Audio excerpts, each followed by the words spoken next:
Reflection चल रहा था भाई। क्वेश्चन नंबर 25 तक बता चुके थे, तो क्वेश्चन नंबर 26 जो है वो लिखा हुआ है बोर्ड पे, जरा एक बार करके देखो आता है कि नहीं आता है। यस सर, हो गया था। बस 27 बता दीजिए। Yes sir. 26 सबका हो गया है। यस सर, 27 बता दीजिए। ठीक है 27 बता रहे हैं भाई। एक सेकंड रुकना जरा।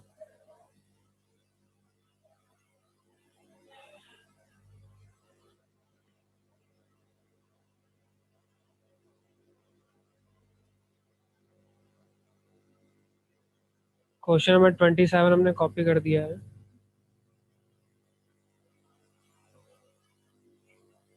ठीक है।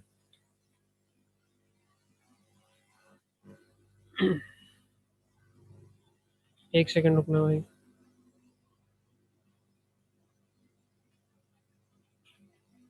एकलव्य,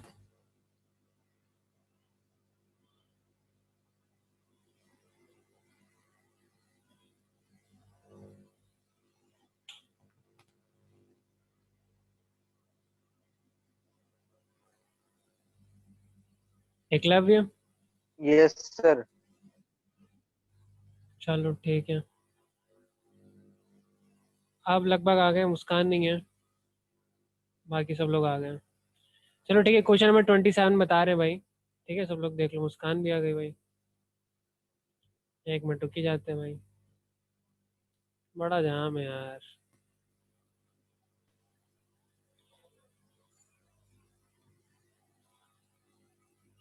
मुस्कान। Yes sir. ठीक है, चलो अब सब आ गए, हम मीटिंग लॉक कर रहे हैं। ठीक है चलो, आप देखो क्या लिखा है। पॉइंट ए बी सी के कोऑर्डिनेट दिए हुए हैं, ठीक है, जिनसे बनता है ए बी सी ट्राइंगल। ठीक है, write down the coordinate of A one B one C one if A one B one C one is the image of A B C when reflected on origin. ठीक है, तो वैसे start करते हैं। सबसे पहले हमने बनाया कोऑर्डिनेट सिस्टम, इस पे हम बनाएंगे ए बी सी। ठीक है, ए बी सी कहाँ पे है भाई? ए हमारा है 2,3, मतलब एक्स एक्स पे 2 डिस्टेंस, वाई एक्सेस पे 3 डिस्टेंस चले, तो 2,3 जो है उससे हम बना रहे हैं। ठीक है, बी क्या है? 4,5, एक्स एक्सेस पे 4, वाई एक्सेस पे 5, यहाँ कहीं पहुँचेंगे। तो ये आ गया बी, 4,5 है ये। सी क्या है? 7,2, 7 एक्स एक्सेस पे चले और वाई एक्सेस पे 2 चले, तो यहीं पे आएंगे, जहाँ पे ए है वही उसी पे आएंगे। तो हम थोड़ा इसको नीचे लिख लेते हैं। ये ए हो गया 2,3, ये बी लिखा हुआ है, बी को थोड़ा सा ऊपर लिख देते हैं। ये बी लिखा हुआ है 4,5 और सी लिखा हुआ है 7,2। ठीक है, इनको मिला के हमने बना दिया एक ट्रायंगल। एक यहाँ से यहाँ और यहाँ से यहाँ मिला के एक अजीब सा ट्रायंगल हमने बना दिया है। थोड़ा सही कर लेते हैं मैं इसको। ठीक, ये हमारा बन गया ट्रायंगल। अब इन 3 पॉइंट का रिफ्लेक्शन हमें कर लेना है ओरिजिन पे। ठीक है, और ए one B one C one हमने रिफ्लेक्शन लेके बनाने हैं। ठीक है, तो वो बनाना आसान सा काम है। कैसे बनाएंगे भाई? ए वन, ए का रिफ्लेक्शन यहाँ कहीं आएगा, जो कि हो जाएगा ए वन, जिसके कोऑर्डिनेट हो जाएंगे -2 -3। ठीक है, सिंपल सी बात है। -2 यहाँ पे चलेंगे, -3 यहाँ पे चलेंगे, तो ये पहुँच जाएंगे। -7,2, ये क्या कितना लिखा होता है यार? 2,3 था, तो यहाँ कहीं आएगा, सॉरी। इसको थोड़ा नीचे कर लेते हैं, यस। यहाँ कहीं आएगा। ठीक है, थोड़ा सा एक्यूरेट बना दे रहे हैं, बाकी कुछ है नहीं, जब ग्राफ पेपर बनाओगे तो खुद ही समझ में आ जाएगा। ये यहाँ पे आएगा, तो ये इधर से इधर, ये इधर से इधर। ठीक है, तो ये -2 का -3 हो गया। और दूसरा पॉइंट हमारा बनेगा बी वन बना लेते हैं। बी वन के लिए हमें -4 चलना है एक्स एक्सेस पे, -5 चलना है वाई एक्सेस पे, तो यहाँ कहीं बना लेते हैं। ये बी वन पॉइंट हो गया, जिसके कोऑर्डिनेट आ जाएंगे, अच्छा ये बी वन पॉइंट हो गया जिसके कोऑर्डिनेट हमारे पास -4 का -5 आ जाएंगे। ठीक है, कैसे हो रहा है? सिंपली भाई ओरिजिन पे हम रिफ्लेक्शन कराते हैं तो दोनों साइन चेंज हो जाते हैं। सी का भाई रिफ्लेक्शन कराना है तो ये -7, -2 पे यहाँ पे कहीं आ जाएगा, तो ये C1 बना दिया -7, -2 पे। अच्छे से लिख लें सही से हम। तो ये C1 है -7, -2। इनका भी हम ट्रायंगल बना देते हैं भाई। यहाँ से यहाँ गया, यहाँ से यहाँ गया, यहाँ से यहाँ गया। तो एक ओरिजिन पे रिफ्लेक्ट अगर कराओगे इस ट्रायंगल को, गिवन ट्रायंगल को, अगर ये जो गिवन ट्रायंगल इसको ओरिजिन पे रिफ्लेक्ट कराओगे, ओरिजिन पे रिफ्लेक्ट कराने का मतलब सारे पॉइंट रिफ्लेक्ट नहीं कराने, बस वर्टेक्स रिफ्लेक्ट कराना है, तो ये हमें मिलेगा नया जो ट्रायंगल है ओरिजिन पे रिफ्लेक्ट करा के। पहला पार्ट तो खत्म। दूसरे पार्ट में इसी ट्रायंगल को रिफ्लेक्ट कराना है एक्स एक्सेस पे। इसी ट्रायंगल को एक्स एक्सेस पे क्या रिफ्लेक्ट कराना है, तो इसके वाई कोऑर्डिनेट नेगेटिव कर दो बस। ठीक है, तो वही काम हम फिर से करते हैं भाई। इस बार किसी और, हाँ, ग्रीन कलर से बना लेते हैं। पहला कोऑर्डिनेट बनेगा 2, -3, मतलब यहाँ पे पहला कोऑर्डिनेट ए जो बनेगा 2, -3, एक्स एक्सेस पे वाई कोऑर्डिनेट नेगेटिव हो जाएगा। दूसरा कोऑर्डिनेट ये A2 बन गया भाई। दूसरा कोऑर्डिनेट बनेगा 4, -5, मतलब यहाँ कहीं पे। ठीक है, ये B2 बन गया जो कि हो जाएगा 4, -5। वैसे ही C बनेगा 7, -2, मतलब कि यहाँ कहीं बनेगा। तो ये हो जाएगा C2 जो कि हो जाएगा 7, -2। ठीक है, इसका भी हम ट्रायंगल बना लेते हैं भाई। इसका ट्रायंगल जो बनेगा, एक ये बनेगा और यहाँ से ऐसे जा रहा है। ठीक है, थोड़ा सही बना देते हैं अगर।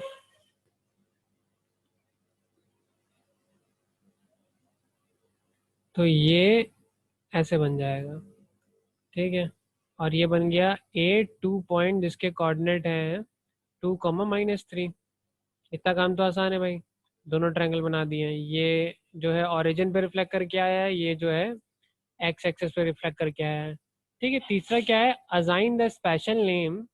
स्पेशल नेम असाइन करना है किसी एक क्वाड्रिलेटरल को। क्वाड्रिलेटरल क्या है उसके लिए हम नई पेन यूज कर लेते हैं। क्वाड्रिलेटरल क्या है भाई? बी कहाँ पे ढूंढो? बी ये है। ठीक है, सी कहाँ पे है भाई? सी ये है। ठीक है, और C2 ये है। ठीक है, और B2 ये है। मतलब BC और C2 B2। सर तो ये जो, ट्रपेजियम बन रहा है। हाँ, देखने में बिल्कुल ट्रेपेजियम लग रहा है, बिल्कुल सही। और ट्रेपेजियम का फिर एरिया निकालना है। तो ये यहाँ से यहाँ तक कनेक्ट हो जाएगा, यहाँ से यहाँ तक कनेक्ट हो जाएगा, यहाँ से ये कनेक्टेड तो, अरे सॉरी, यहाँ से ये कनेक्टेड तो है ही, यहाँ से ये कनेक्ट हो जाएगा, और यहाँ से ये कनेक्टेड तो है ही। तो ऐसे जो बनेगा ये हमारा ट्रेपेजियम हो जाएगा। ठीक है, ट्रेपेजियम का एरिया कितना आएगा भाई? ट्रेपेजियम का एरिया क्या होता है? बेस की डिस्टेंस Sir, निकाल। half sum of all sides into height. ठीक है, half sum of all side into height. तो बेस तो निकल आएगा। बेस कैसे मान, सबसे बड़ी जो ये साइड है उसको हम बेस मानते हैं। ठीक है, मतलब बेस क्या है? बेस हमारा निकल के आ गया, बेस जो है हमारे पास, वो तो हमारे पास B2 की अगर डिस्टेंस निकालोगे तो वो बेस निकल आएगा। ठीक है, लेकिन हाइट कैसे निकालोगे ये बताओ? हाइट जो होती है परपेंडिकुलर हाइट होती है, हाइट कैसे निकालोगे भाई?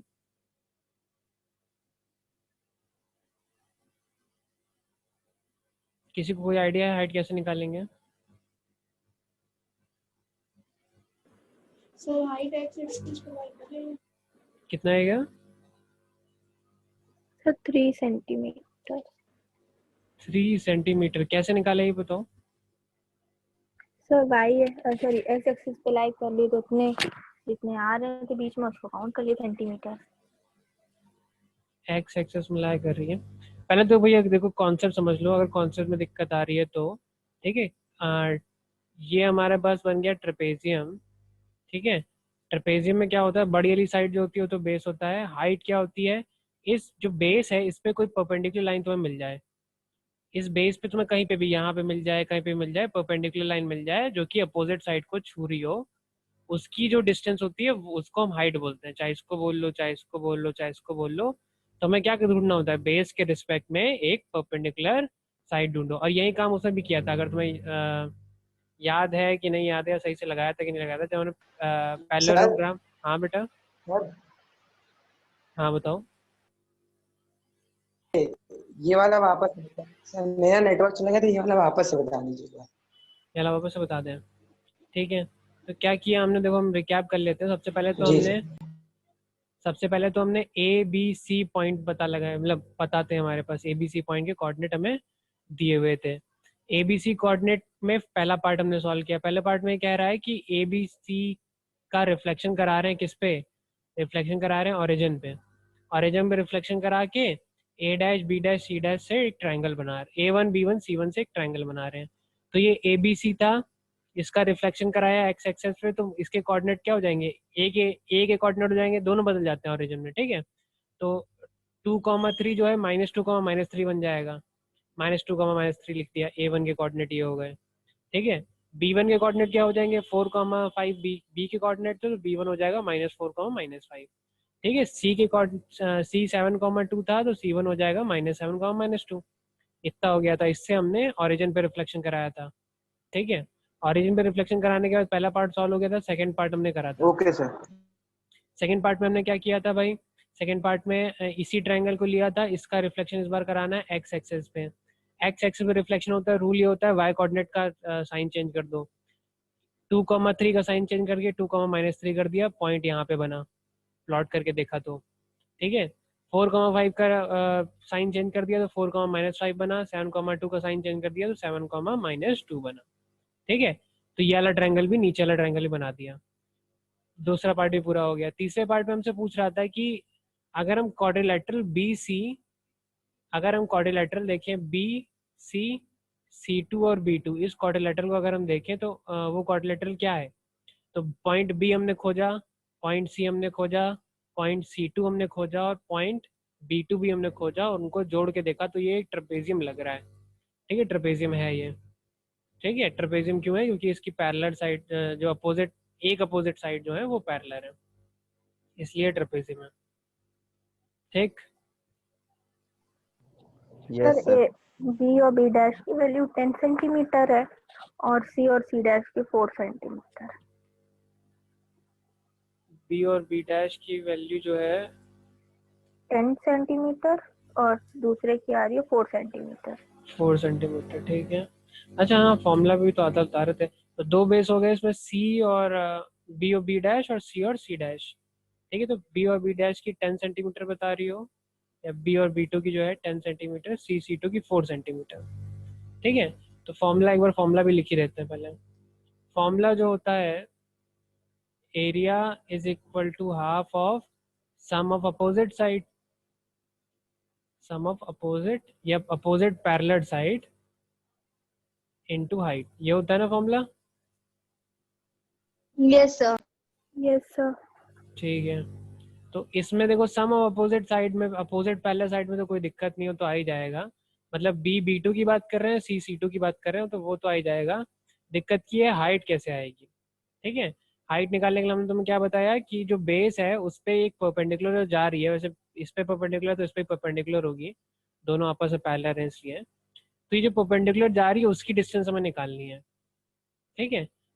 तो यहाँ पे कोई लाइन ऐसी है जो बी बी डैश से जा रही हो, बी बी डैश को क्रॉस कर रही हो और उसके परपेंडिकुलर भी हो। ये परपेंडिकुलर होगी नहीं होगी हमें पता नहीं, वैसे तो नहीं होगी। ये लाइन क्रॉस कर रही है, भी वाई परपेंडिकुलर, एक्सिस। बिल्कुल एक्स एक्सेस, ये एक्स यस एक्सेस सॉरी। है ना।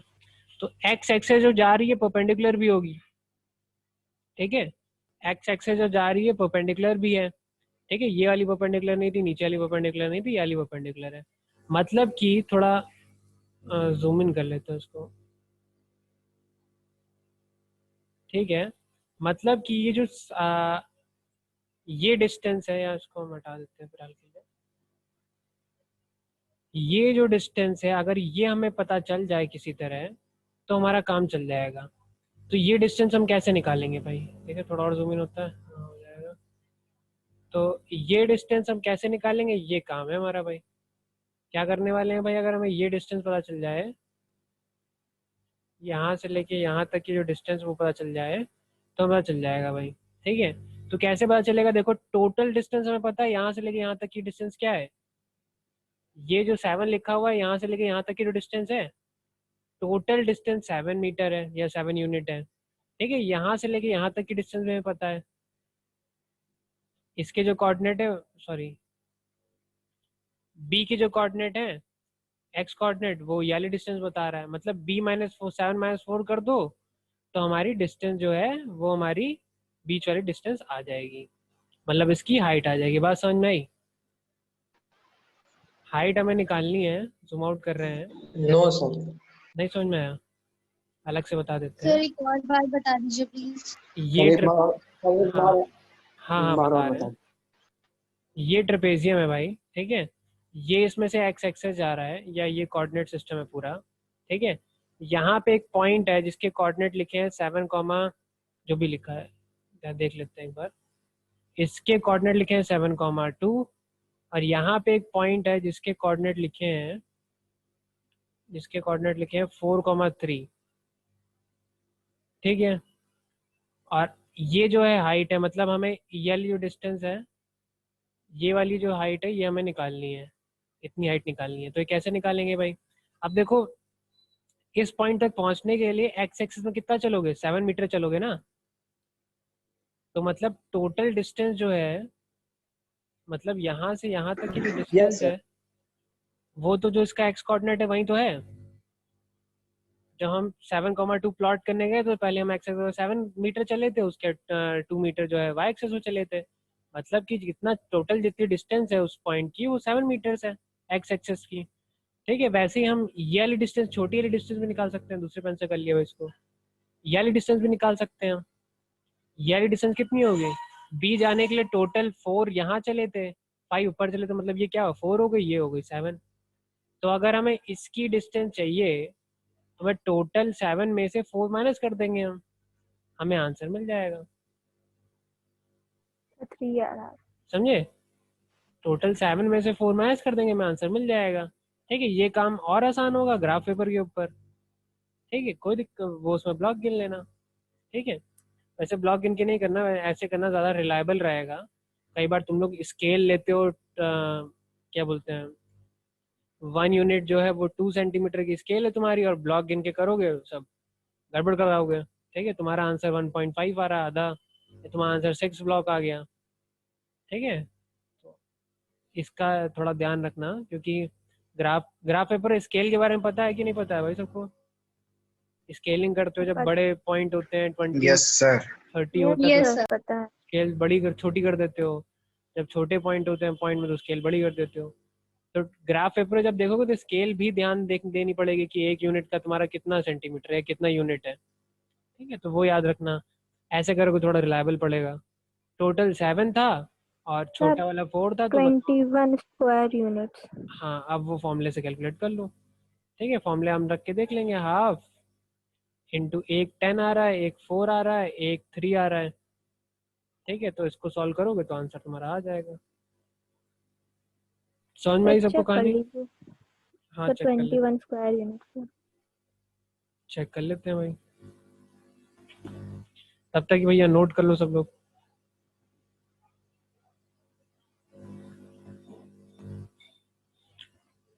एग्जाम में कर के आना है तो पूरा अच्छे से करके आना है भाई, ऐसे बिल्कुल 21। 21 डायग्राम बना के मत आ जाना खाली भाई। 21। 21 ना, हाँ ठीक है, देख लेते हैं एक मिनट।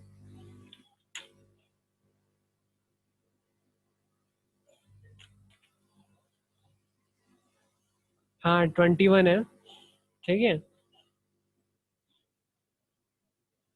और एक और चीज लिखी है इसमें, जो फिगर उन्होंने दिया है वो आइसोसेलेस ट्रेपेजियम है। फिगर जो दिया है वो आइसोसेलेस ट्रेपेजियम है, पहले इतना नोट कर लो, फिर हमें बताओ आइसोसेलेस ट्रेपेजियम का मतलब क्या होता है। जिसकी 2 साइड्स इक्वल हो। जिसकी 2 साइड्स इक्वल हो और एक साइड अनइक्वल हो। 2 साइड इक्वल हो, एक साइड अनइक्वल हो।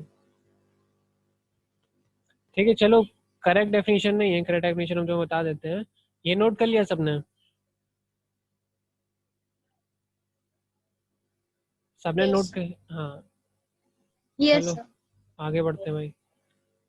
तो भाई आइसोस देखो, ट्रेपेजियम बनाने के लिए एक साइड छोटी एक साइड बड़ी तो लेनी पड़ती है, ठीक है। इन दोनों के बीच की जो लाइन है उनको जोड़ देते हैं हम, जो तो ये ट्रेपेजियम बन जाता है भाई, ठीक है। ट्रेपेजियम में ये साइड 5 सेंटीमीटर, ये साइड 10 सेंटीमीटर हो सकती है, कोई दिक्कत नहीं है, ठीक है। ऐसा ट्रेपेजियम जिसमें पैरेलल साइड तो होती हैं, पैरेलल साइड तो होती हैं, और ट्रेपेजियम में एक सेकेंड, हाँ, ट्रेपेजियम में पैरेलल साइड जो है कभी इक्वल नहीं होंगी। जब दो पैरेलल साइड आपस में इक्वल होंगे तो ट्रेपेजियम में पैरेललोग्राम बन जाएगा। एक साइड बड़ी एक साइड छोटी होनी ही पड़ेगी। तो आइसोसेलेस ट्रेपेजियम की डेफिनेशन ये होती है कि जो नॉन पैरेलल साइड है, ठीक है, नॉन पैरेलल साइड है, वो आपस में इक्वल हो तो उसको हम आइसोसेलेस ट्रेपेजियम बोलते हैं। मतलब ये अगर 5 सेंटीमीटर है तो ये भी 5 सेंटीमीटर हो, ये वाली और ये वाली आपस में इक्वल। बात समझ में आई? आइसोसेलेस ट्रेपेजियम का मतलब है कि नॉन पैरेलल साइड्स जो हैं आर इक्वल, ठीक है। कोई और इक्वल होने का कोई चांस नहीं है, नॉन पैरेलल साइड जो है वही इक्वल हो सकती हैं। पैरेलल साइड है, एक छोटी एक बड़ी होनी चाहिए तभी ट्रेपेजियम बना पाओगे, नहीं तो फिर वो पैरेललोग्राम बन जाएगा अगर दोनों बराबर हो गई तो। कोई दिक्कत? No sir. ठीक, ठीक है। तो आइसोसेलेस ट्रेपेजियम जो है इसका आंसर था। क्वेश्चन नंबर 27 भी हो गया। क्वेश्चन नंबर 28 29 दो बच्चे, उनमें से किसी में दिक्कत है भाई?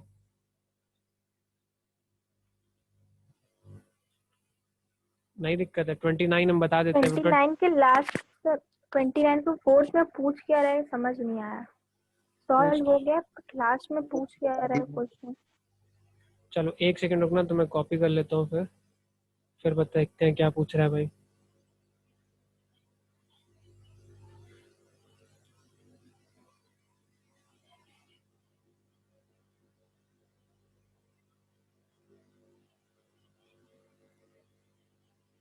ठीक है भाई, ये क्वेश्चन है, देखो इसमें स्केल भी दे रखी है पहले से, देखो 10 small division is equal to 1 unit on both axis. तो इसी का फर्क मैं कह रहा था, अगर स्केल अगर दूसरी दी होगी तो उससे फर्क पड़ जाएगा, ठीक है। फिलहाल ये क्वेश्चन जरा करो पहले, ठीक है। नहीं आता तो पूरा बताएंगे, नहीं तो आखिरी वाला पार्ट बताएंगे सीधे। बाकी लोग करो, ठीक है। जिसने कर लिया अच्छी बात है।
समझ में आ रहा है या बताएं?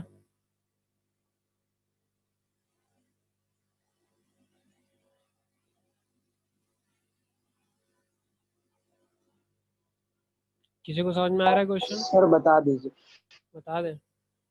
चलो बता ही देते हैं भाई, स्टार्टिंग से बता देते हैं। फिर क्या लिखा है, एक पॉइंट पी है, पहले तो हम वही है एक्सेस बना देते हैं, ठीक है। पॉइंट पी है भाई हमारे पास। पॉइंट पी कहाँ पे है?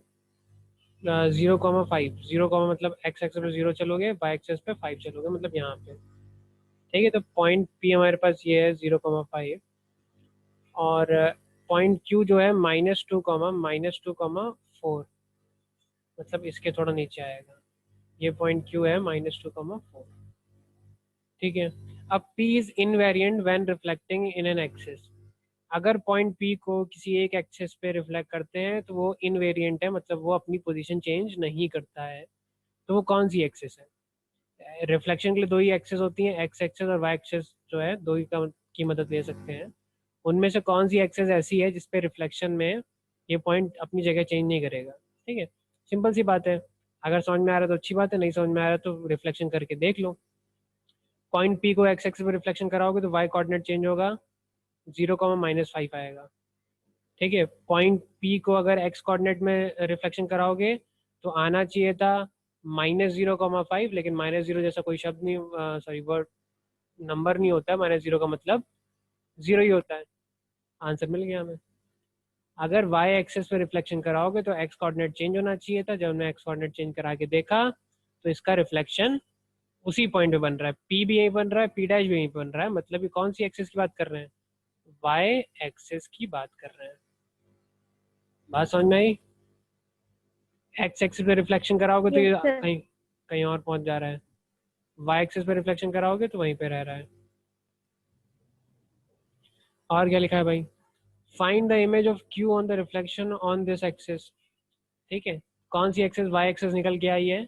पॉइंट क्यू को अगर वाई एक्सिस पे रिफ्लेक्शन कराएंगे तो आंसर बनेगा माइनस का प्लस हो जाएगा, +2,4 हो जाएगा। वाई एक्सिस पे रिफ्लेक्शन कराने पे एक्स कोऑर्डिनेट हो गया चेंज, बात खत्म। अब क्या लिखा है? 0, k on reflection in origin is invariant. Write the value of k. एक ऐसा पॉइंट है 0, k, ठीक है। अच्छा, पैटर्न भी तुम्हें बता दें, ठीक है। पहले वाले में क्या था, कौन से एक्सेस पे इनवेरिएंट है तो निकालना बड़ा आसान है। ये जो जीरो जीरो है उसी का खेल होता है, ठीक है। जीरो जीरो लिखो चाहे -0 लिखो, बात एक ही है। तो मतलब अगर वाई एक्सेस पे रिफ्लेक्शन हो रहा है, ठीक है, और कोई पॉइंट पी है जो इनवेरिएंट है तो उसका एक्स कोऑर्डिनेट हमेशा 0 होगा। वाई चाहे कुछ भी हो, एक्स एक्सेस हमेशा 0 होगा। एक्स एक्सेस पे रिफ्लेक्शन हो रहा है, ठीक है, और हमसे कह रहे हैं कि एक पॉइंट पी है जो कि इनवेरिएंट है एक्स एक्सेस पे, तो वाई कोऑर्डिनेट हमेशा 0 होगा चाहे एक्स कोऑर्डिनेट कुछ भी हो। बात समझ में आई है? ये पैटर्न जो है हमने देखा, अभी अभी देखा है हमने, ये लॉजिकली डिड्यूस कर दिया है। ये पैटर्न समझ में आया? Yes, sir. अब तुम पॉइंट देख के निकाल सकते थे, एक्स अगर 0 है तो ये पॉइंट किस पे इनवेरिएंट होगा? वाई एक्सेस पे। ठीक है, अगर हम 5,0 लिख दे तो ये पॉइंट किस रिफ्लेक्शन में इनवेरिएंट होगा? X axis. एक्स एक्सेस पे रिफ्लेक्शन में। ठीक है, तो मतलब सारा जहां जो है वो 0 का ही है, 0 स्पेशल नंबर है, अगर 0 आ गया तो इनवेरिएंट हो गया। ठीक है, अब आते हैं, अब यही चीज जो ध्यान में रख के हम आते हैं थर्ड क्वेश्चन पे। थर्ड क्वेश्चन में कह रहा है 0, k का रिफ्लेक्शन हो रहा है ओरिजिन पे, इनवेरिएंट है। ओरिजिन पे रिफ्लेक्शन में कौन कौन से कोऑर्डिनेट चेंज होते हैं? एक्स वाई होता है, तो -x, -y हो जाता है।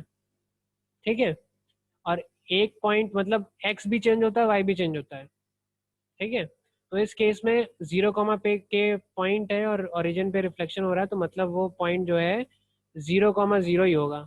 बाकी और कोई पॉइंट ले लो, माइनस नेगेटिव करोगे तो वो चेंज हो जाएगा। 0, 0 को नेगेटिव करोगे तो वो भी 0, 0 आएगा। तो मतलब ये जो k की बात कर रहे हैं वो k = 0 है, मतलब ये जो पॉइंट इनवेरिएंट है ओरिजिन पे, वो ओरिजिन खुद है। ओरिजिन का ओरिजिन पे ही रिफ्लेक्शन कराओगे तो 0, 0 वापस मिल जाएगा। किसी भी और पॉइंट का अगर रिफ्लेक्शन कराओगे तो वो वैल्यू चेंज कर देगा। बात समझ में आई? Yes, sir. समझ गए। सर हाँ बेटा। सर वो आपने मीटिंग लॉक कर दी, वो आरफ का गलती से डिस्कनेक्ट हो गया था। डिसकनेक्शन के बाद रिकनेक्ट नहीं होता है क्या मीटिंग लॉक करने के बाद? चलो हम अनलॉक कर पता देते नहीं हैं, सर। हो तो जाता है आई थिंक। अनलॉक कर देते हैं। सर आ गया यार, ठीक है भाई चलो। हाँ, तो इतना हो गया हमारे पास। तीसरा पॉइंट समझ में आया भाई? 0, k ऑन रिफ्लेक्शन ओरिजिन पे इनवेरिएंट है तो k की वैल्यू क्या होगी भाई? k की वैल्यू भी 0 ही होगी। ठीक है, सिंपल सी प्रॉपर्टी है। नेगेटिव पॉजिटिव में करना है, ऐसा कौन सा नंबर है जिसका नेगेटिव पॉजिटिव दोनों सेम होता है? वो 0 होता है। 0 को चाहे -0 बोल दो चाहे पॉजिटिव 0 बोल दो, बात एक ही है, इसलिए वो पॉइंट इनवेरिएंट होता है। आगे बढ़ते हैं भाई। Right the coordinate of the image of q obtained by reflecting it on origin followed by reflection on x axis. Sir, हाँ बेटा। सर एक और बार बता दीजिए सर, के की वैल्यू 0 कैसे हो गई जब K- रिफ्लेक्शन हुआ है? के की वैल्यू देखो, एक पॉइंट था 0, के पॉइंट था, या हम नीचे लिख देते हैं इसको 0, अच्छा x, y एक पॉइंट है जिसको रिफ्लेक्शन कराओगे, रिफ्लेक्शन ऑन ओरिजिन अगर होगा तो आंसर में मिलेगा -x, -y। ये तो सभी को पता है, ठीक है। हमसे क्वेश्चन में पूछा गया है 0, के पॉइंट है, ठीक है। रिफ्लेक्शन कराने के बाद, रिफ्लेक्शन ऑन ओरिजिन कराने के बाद 0, के और 0, -k की वैल्यू सेम हो, ठीक है। 0, के और 0, -k की वैल्यू सेम हो, तो ऐसा कौन सा पॉइंट के की जगह ऐसी कौन सी वैल्यू रख दें कि नेगेटिव का के और पॉजिटिव का के आपस में इक्वल आ जाए। मतलब कि के प्लस के इज इक्वल टू 0 हो जाएगा, या फिर 2k इज इक्वल टू, अगर ऐसे सॉल्व करना चाहते हो तब भी के की वैल्यू 0 हो जाएगी, लॉजिकली सॉल्व करना चाहते हो तब भी के की वैल्यू 0 हो जाएगी, ठीक है। ये मैथमेटिकली हमने सॉल्व करके दिखा दिया तुम्हें। Yes sir. हाँ x, y था, -x, -y रिफ्लेक्शन के बाद होता है, 0, k है, रिफ्लेक्शन के बाद -0, -k हो जाएगा, -0 का कोई मतलब नहीं होता है, ठीक है। तो उसको हमने 0 लिख दिया था। अगर ऐसा है तो कौन सा ऐसा पॉइंट है जिसमें k और -k आपस में इक्वल होते हैं, सॉल्व करके भी देख लिया, k की वैल्यू 0 आ रही है, बिना सॉल्व करके भी दिखा दिया, लॉजिकली भी k की वैल्यू 0 आ रही है, ठीक। अब आगे बढ़ते हैं। Write the coordinate of the image q obtained by reflecting it in origin followed by reflection in x-axis। देखो अब ये थोड़ा सा अलग टाइप का क्वेश्चन है। इसमें क्या है, दो रिफ्लेक्शन कराने हैं एक साथ, फिर हमें आंसर देना है, ठीक है। एक एक करके रिफ्लेक्शन कराते हैं। पहले रिफ्लेक्शन होगा। अब याद रखना, जब ऐसा क्वेश्चन हो तो अच्छे से समझ जाना कि पहले कौन सा तो रिफ्लेक्शन हो रहा है। -2,4 आएगा इसका आंसर। अब पता नहीं है, मुझे देखना पड़ेगा। फिलहाल पहले हम देख लेते हैं कि कौन सा, देखो दो काम कराने हैं, एक ओरिजिन पे रिफ्लेक्शन कराना है और एक एक्स एक्सिस पे रिफ्लेक्शन कराना है। एक्स एक्सिस पे रिफ्लेक्शन करा के ओरिजिन पे रिफ्लेक्शन कराओगे तो आंसर अलग आएगा। ओरिजिन पे पहले रिफ्लेक्शन कराओगे, एक्स एक्सिस में बाद में कराओगे तो आंसर अलग आएगा। इसलिए हमें ध्यान रखना है कौन सा पहले करना है। तो क्वेश्चन की लैंग्वेज फिर से पढ़ते हैं। Obtain bye reflecting in it on origin followed by reflecting in on x axis. मतलब पहले और ओरिजिन पे रिफ्लेक्ट करना है, उसके बाद ओरिजिन पे रिफ्लेक्शन जो हो चुका है उसको फॉलो करना है एक्स एक्सिस के रिफ्लेक्शन से। बात समझ में आई। सबसे इंपॉर्टेंट काम यहीं पे है कि ऑर्डर क्या है वो याद पहचानना है हमें, ठीक है। तो ऑर्डर के हिसाब से पहले ओरिजिन पे रिफ्लेक्शन कराओ तो ये पॉइंट बन जाएगा 2, माइनस ये यहाँ पे बनेगा ओरिजिन पे, -2। ठीक है। डैश मान लेते हैं इसको, ये बन जाएगा 2, -4। इसका एक्स एक्सिस पे रिफ्लेक्शन कराओगे तो यहाँ कहीं मान लेते हैं, दूर बना देते हैं। एक्स एक्सिस पे रिफ्लेक्शन करा के 2,4। वाई कोऑर्डिनेट चेंज होता है 2, 4। यही वाला पॉइंट है, ये वाला है 2, ये क्यू था, ये क्यू डैश मान लेते हैं इसको, Q Q double dash dash. उठा लेना है क्वेश्चन से। हाँ सर क्यू डैश के लिए रिफ्लेक्शन हुआ है, क्यू के लिए नहीं। फाइंड द सर कोऑर्डिनेट आपने ऑफ द क्यू की वैल्यू इमेज ऑफ, दी थी। Find the coordinate of the image of Q. तो क्यू कौन सा है, क्यू माइन, ये क्यू ही तो है। नहीं नहीं, क्यू डैश क्लियर नहीं हुआ है सबको, यस सर। ठीक है। तो क्वेश्चन में देखो, यस सर। क्वेश्चन में लिख रहा है कि right the coordinate of image of Q, ठीक है। क्यू की इमेज के कोऑर्डिनेट बताने हैं जो कि तब बनेंगे, ये इमेज अलग है इस इमेज का, और इस इमेज का कोई रिलेशन नहीं है, क्योंकि यहाँ पे क्यू डैश की बात नहीं कर रहा है। यहाँ पे कोऑर्डिनेट बताने इमेज जो बनेगी, कैसे बनेगी इमेज, जब हम इसका रिफ्लेक्शन कराएंगे ओरिजिन पे, फिर हम रिफ्लेक्शन कराएंगे एक्स एक्सिस पे। समझ में आई कहानी। किसने पूछा था ये?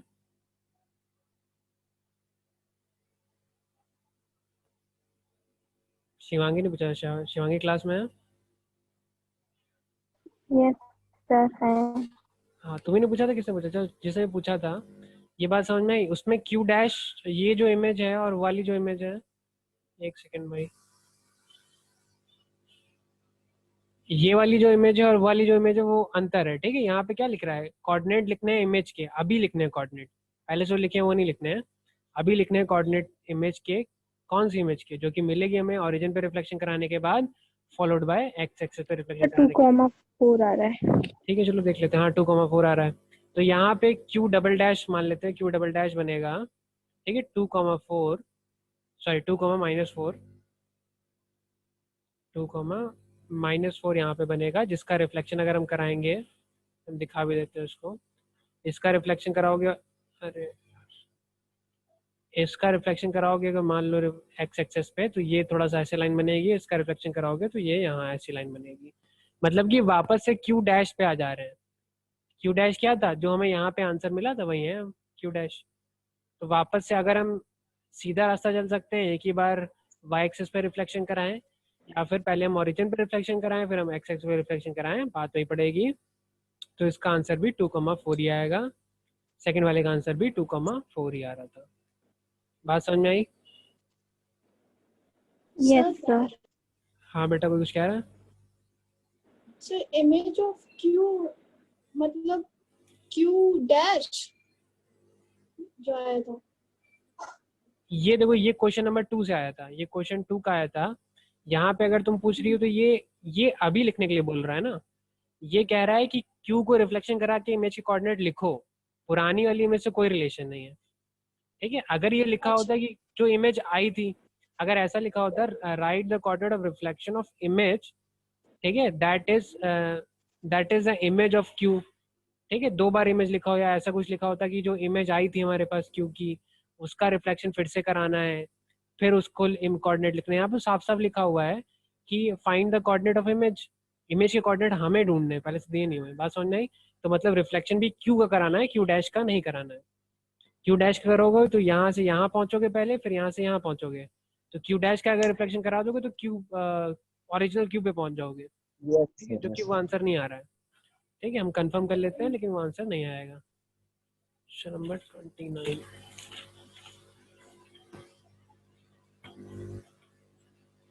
हाँ 2,4 आंसर आ रहा है, 2, -2,4 आंसर नहीं आ रहा है। बात समझ में आई? कोई और Yes, क्वेश्चन? हाँ कोई और क्वेश्चन पूछना है इस एक्सरसाइज से? ये एक्सरसाइज लगभग खत्म हो गई है आज। No sir. कोई क्वेश्चन नहीं पूछना है? आसान एक्सरसाइज थी, कठिन थी? इजी थी। इजी थी भाई। देखो ये कुछ एक्सरसाइज ऐसी हैं भाई, देखो जैसे ये जो स्टार्टिंग में कॉमर्स वाली एक्सरसाइजेज हैं, ठीक है, और ये एक रिफ्लेक्शन ये हो गई, ठीक है, इनमें ज़्यादा कुछ करना नहीं है। 1-2 टाइप के ज़्यादा से ज़्यादा क्वेश्चन है। तुम शीट याद करके इस चैप्टर में, तो तुम शीट मतलब कमरे में चिपका, तो बहुत इंपॉर्टेंट शीट है। शीट याद करके चले जाओगे, तुम्हारे क्वेश्चन हो जाएंगे। बहुत ही आसान क्वेश्चन है, लॉजिकल क्वेश्चन है, कुछ नहीं करना है। ठीक है, तो इन सबको कृपया करके मत छोड़ना एग्जाम के लिए। ठीक है, इनको रिवीजन करो, क्वेश्चन करो, रिवीजन करो, साइड में डाल दो। ठीक है, फिर बीच बीच में कभी कभी उठा लेना, तो भूलो नहीं। ठीक है, तो ये जो क्वेश्चन है, भले ही थोड़ा कम मार्क्स का क्वेश्चन पेपर आता है, लेकिन ये डेफिनेट है कि क्वेश्चन कम है। ठीक है, भले ही किसी चैप्टर से 20 मार्क्स का आ रहा हो, किसी सेक्शन से, लेकिन उसमें क्वेश्चन इतने ज़्यादा हैं कि तुम वो कवर ही नहीं कर पाओगे। जैसे ट्रिगोमेट्री क्वेश्चन इतने ज़्यादा हैं कि उसके लिए तुम्हें अच्छा खासा टाइम देना पड़ेगा, वर्सेस ये वाला चैप्टर भले कम आए, लेकिन ऐसे छोटे छोटे चैप्टर तैयार कर लोगे तो तुम्हारा स्कोरिंग है। ठीक है, पढ़ना अलग चीज़ होती है, मार्क्स स्कोर करना अलग आर्ट होती है। ठीक है, पढ़ना, सब कुछ पढ़ना है, अच्छे से पढ़ना है, सब लॉजिकली सब कुछ पढ़ना है, ताकि हम आगे जा सकें। ठीक है, कुछ जो हमने नॉलेज गेन करी है उससे आगे बढ़ सके, कुछ अच्छा हासिल कर सके। मार्क्स लाना भी उतना ही इम्पोर्टेंट काम रहता है। ठीक है, मार्क्स लाना भी, फिर ये टेम्परेरी गेन जो होता है मार्क्स से ही पता चलता है, और परमानेंट गेन क्या होता है, तुमने कितना पढ़ा। तो 90% सिलेबस कवर करने के बाद भी लोगों के 90% मार्क्स नहीं आते, क्योंकि जो आपने 10% छोड़ा होता है उससे पेपर बन के आ जाता है। ठीक है, वहीं लोगों ने खाली 10%, 20% तो नहीं, वैसे 40-50% का सिलेबस पढ़ा होता है उन्होंने। ठीक है, लेकिन उनके 90-80 आ जाते हैं। ठीक है, चमत्कार नहीं है, स्कोरिंग करने का तरीका है। ठीक है, तो एग्जाम अभी पढ़ेंगे हम 90% से ज़्यादा, मतलब हम तो 100% पूरा कोर्स पढ़ाएंगे, जितना आप ग्रास्प कर पाओ उतना ग्रास्प कर लेना। उसके बाद फिर एग्जाम के टाइम हमें क्या करना है, ये जो छोटे मोटे हैं तो वो तो कंफर्म ही करके जाने कि इनमें से कोई क्वेश्चन आया तो पक्का पकड़ लेंगे। ठीक है, ट्रिग्नोमेट्री और इन सभी क्वेश्चन होते हैं, कभी कभी गलत हो जाते हैं। तो बात समझ में आई? स्कोर करना भी ध्यान रखना है, और पढ़ना तो ध्यान रखना ही रखना है। ठीक है, यस चलो अब एक काम करते हैं, हम नेक्स्ट चैप्टर का इंट्रोडक्शन हम दे देते हैं, थोड़ा सा टाइम बचा हुआ है। ठीक है, नेक्स्ट चैप्टर सेक्शन फॉर्मूला है। सेक्शन फॉर्मूला है कि नहीं तुम्हारे कोर्स में, याद है किसी को कोर्स? सेक्शन फॉर्मूला सर है, पर जो सर वो दो केसेस होते हैं, पैरेलल लाइन के, जो परपेंडिकुलर लाइन के, उसमें कुछ डिडक्शन था। चलो हम एक मिनट देख इसमें लेते हैं। क्लियर नहीं समझ में आया था। तो चलो मेरे बेसिक पास तो बता, स्क्रीनशॉट है सर। नहीं कोई बात नहीं यार, बेसिक बता देते हैं हम। ठीक है, बाकी कल जब स्टार्ट करेंगे तो एक बार हम देख लेंगे क्या क्या नहीं है, तो उसके हिसाब से पढ़ा देंगे तुम्हें। बेसिक क्या है भाई, सेक्शन फॉर्मूला क्या होता है? सेक्शन फॉर्मूला एक बहुत इंपॉर्टेंट फॉर्मूला है। कुछ फॉर्मूले जो बहुत बेसिक है और बहुत इंपॉर्टेंट है। कौन कौन से फॉर्मूले? डिस्टेंस फॉर्मूला, ठीक है, जो कि पिछले चैप्टर में तुम लगा के आ चुके हो, और सेक्शन फॉर्मूला। ये दोनों बहुत आसान है और ज्योमेट्री की बहुत ज़्यादा बेसिक बनाते हैं।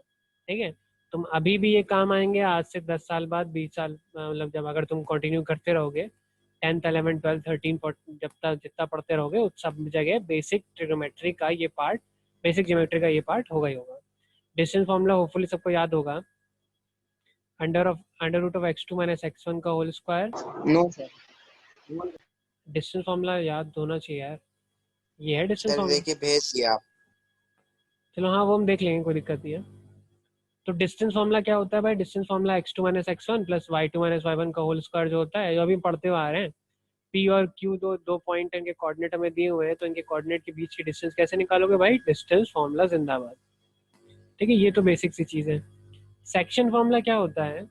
सेक्शन फॉर्मूला मदद करता है, मान लो एक लाइन है, एक ये लाइन है, ठीक है, ये पॉइंट P है, ये पॉइंट Q है, इनके कोऑर्डिनेट हमें दिए हुए हैं।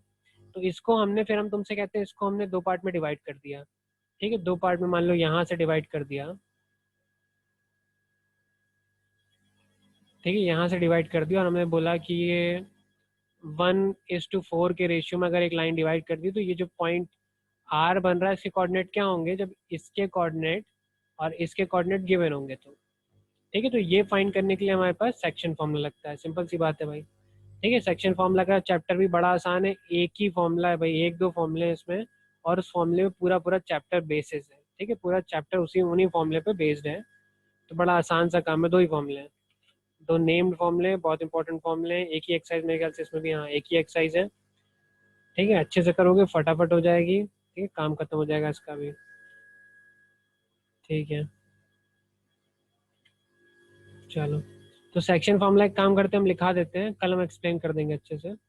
सेक्शन फॉर्मूला लिखा देते हैं। हमें दो पॉइंट पता है, P जो है उसके कोऑर्डिनेट है x1 y1, और Q दूसरा है जिसके कोऑर्डिनेट है x2 y2।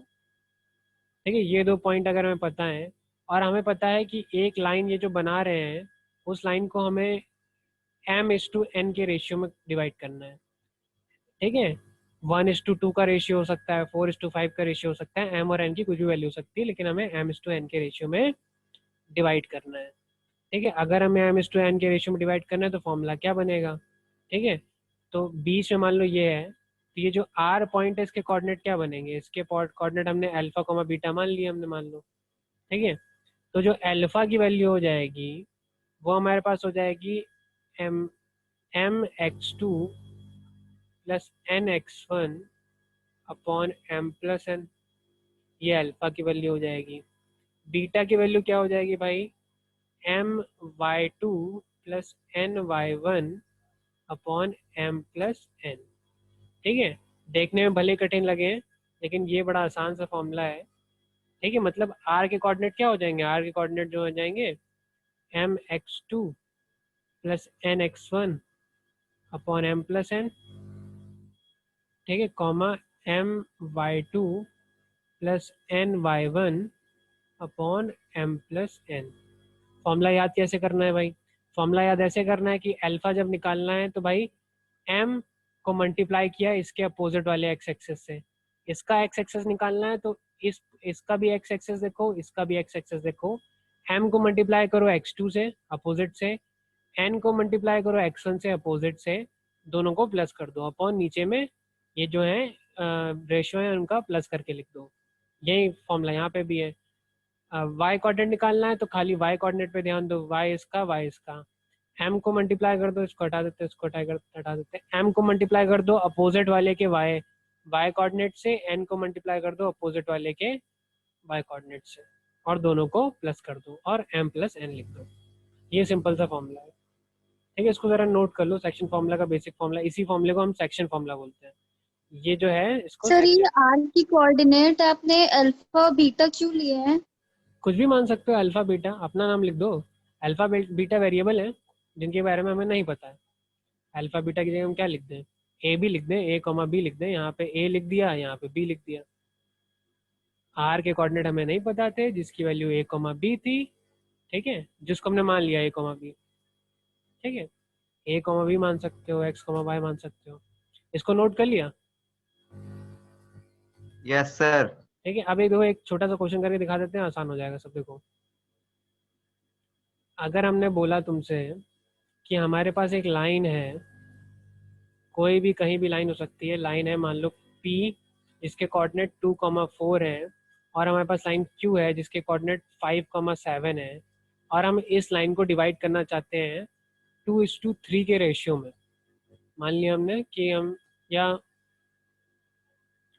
1:5 के रेशियो मान लो, एक कोई भी रेशियो ले सकते हो, कोई दिक्कत नहीं है, ठीक है। 1:5 के रेशियो हम डिवाइड करना चाहते हैं। 5 भी हटा दिया, 5 भी नंबर आया तो कंफ्यूज हो जाओगे, 3 ले लिया, 1:3 के रेशियो में कन्वर्ट करना चाहते हो। कैसे करेंगे भाई? तो हम बताएंगे R जो है वो इसका मिड पॉइंट, जो भी पॉइंट होगा, यहाँ पे पॉइंट होगा, इसके कोऑर्डिनेट हमने a कॉमा b मान लिए, ठीक है। a की वैल्यू निकाल लो सबसे पहले। a की वैल्यू निकालने के लिए जो 1 है उसको मल्टीप्लाई करना है इसके x कोऑर्डिनेट से, 1 × 5, प्लस जो ये दूसरा वाला है 3 है, उसको मल्टीप्लाई करना है इसके x कोऑर्डिनेट के साथ, क्रॉस मल्टीप्लाई कर रहे हैं, समझ सकते हो ऐसे। अपॉन क्या करना है, 3 + 1, मतलब कि 5 × 5 + 6/4 हो जाएगा, मतलब 11/4 हो जाएगा।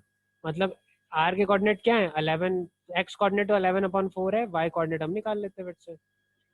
1 को मल्टीप्लाई करो इसके y कोऑर्डिनेट से, तो 1 मल्टीप्लाई हो जाएगा, क्रॉस मल्टीप्लाई हो जाएगा 7 से, प्लस लग जाएगा।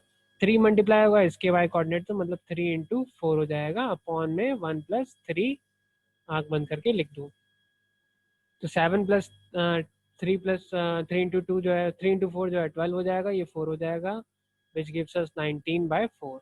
मतलब कि अगर हम बोलें कि ये r के कोऑर्डिनेट क्या होंगे, तो r के कोऑर्डिनेट होंगे 11/4, 19/4। ठीक, ऐसे आएंगे क्वेश्चन हमारे पास। ठीक, कोई दिक्कत? क्वेश्चन समझ में आया? Sir section Yes. फॉर्मूला आपने बनाया कैसे था वो बता दीजिए। सेक्शन फॉर्मूला हमने बनाया कैसे था? सेक्शन फॉर्मूला बनाया नहीं है वैसे हमने, और अभी बनाना सिखाया भी नहीं है। ऊपर से सर। हाँ, कल बता देंगे, चलो। अगर जानना है सेक्शन फॉर्मूला कैसे बना था तो तुम्हारे, चलो हम बता देंगे, बेसिक सा बता देंगे कैसे बनता है। वैसे अभी बताया ही नहीं कैसे बनाया था, करा क्या क्या था ये बताया था भाई हमने। ए बी हो गया था, ठीक है। फॉर्मूला याद कैसे रखना है ये बताया था। कैसे याद रखना है, m को मल्टीप्लाई करना है इसके x कोऑर्डिनेट से, ठीक है। n को मल्टीप्लाई करना है इसके अपोजिट करना है, ठीक है। m x2 हो जाएगा, n x1 हो जाएगा, ठीक है। अपॉन m + n तो होगा ही होगा। दूसरे वाले में भी यही है, एग्जैक्टली वैसा ही फॉर्मूला, एक याद हो जाए दूसरा भी याद हो जाएगा। b क्या है, my2 + ny1 upon m + n। तो बड़ा आसान सा फॉर्मूला है, अगर कठिन लग रहा है तो ठीक है, नहीं तो फिर आसान लग रहा है तो अच्छी बात है, देखा होगा तो। फॉर्मूला याद हो गया, मतलब फॉर्मूला लिख लिया सबने? Yes. ठीक है, चलो क्लास का टाइम भी हो गया, तो क्लास यहीं पे ओवर करते हैं आज। एक क्वेश्चन बता दिया, बाकी कल हम एक्सरसाइज स्टार्ट करेंगे तो और चीज़ें बता देंगे। वेलकम बच्चों। थैंक यू सर जी। Thank Thank you you, sir. चलो भाई, क्लास बंद कर रहे हैं यहीं पे। एक्सक्यूज मी सर, मेरी आवाज आ रही है? हाँ भाई आ रही है, क्या वो कुछ कह रहे हो? सर वो मेरे सर कॉल आ गई थी सर, इतना आखिरी वाला पार्ट शेयर कर दिएगा सर, सेक्शन फॉर्मूले वाला। वीडियो अपलोड कर देंगे, उसमें देख लेना, ठीक है। जी सर। चलो भाई ठीक है।